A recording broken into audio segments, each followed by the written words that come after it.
Nutshell Stories. Grab a cuppa, take 5, and relax while we read to you. The Leprechaun. It was the last box to be sorted. After a week of packing up and sifting through Dad's old belongings, I'd had just about enough. How can one man collect so much crap? About halfway through his house full of random useless stuff, I vowed to become a staunch minimalist. I couldn't bear the thought of my own kids having to do this with all my crap when I died. I'd already made a mental list of all the things I were going to bin when I finished with Dad's house. I mean, seriously, there were a tin of old toenail clippings in Dad's bedside drawer. Straight in the bin with that. Most of his stuff went to a charity shop or the bin. There weren't a lot I wanted to keep, really. Some of his old photographs and journals, but the rest held little sentiment. But in this last box, after having cleared his house without shedding a single tear, it hit me. I began sobbing like a baby, and Mark didn't know what to do. I just sat there shaking my head and crying, "Dad, oh Dad," while Mark held me. Because in this last box, sitting under a tattered copy of a John le Carré novel, was Dad's little ceramic leprechaun, waiting to be found again.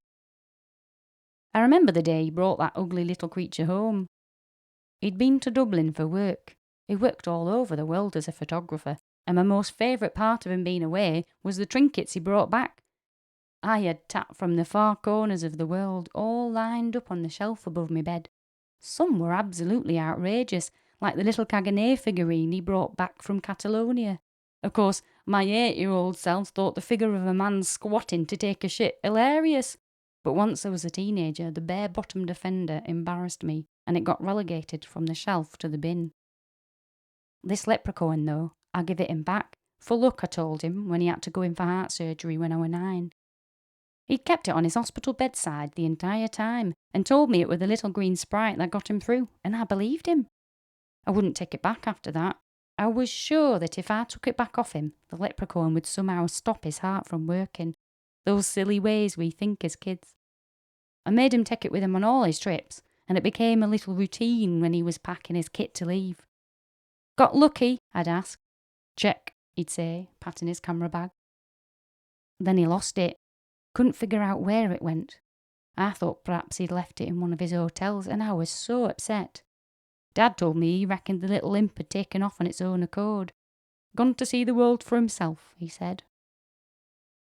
Not long after, that's when Dad's heart problem started up again.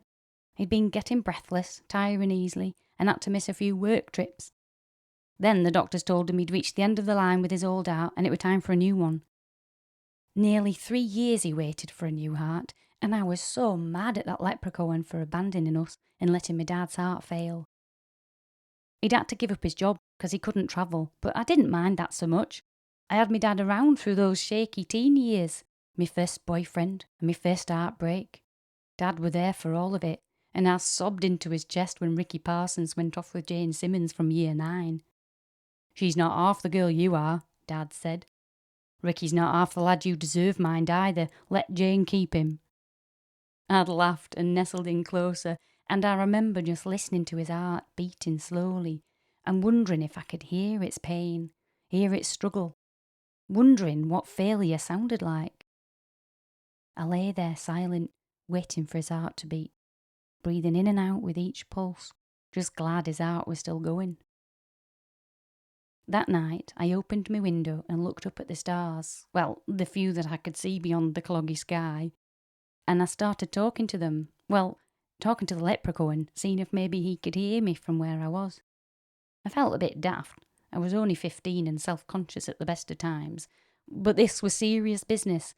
This were about my dad, and that leprechaun owed me taking off like that. "If you're out there," I said, quietly so as not to wake the whole house.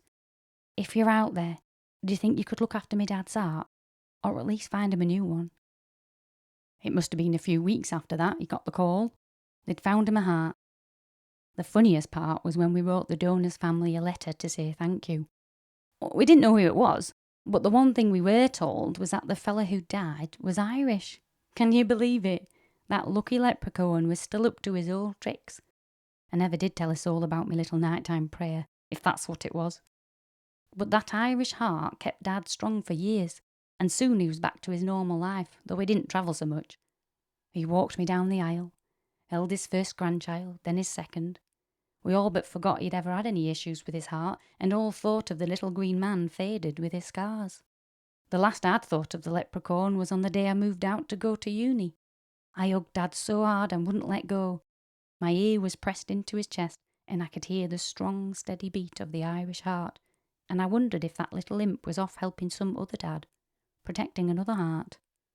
But he was here all along, shoved in a box and hidden away in the attic, protecting my dad.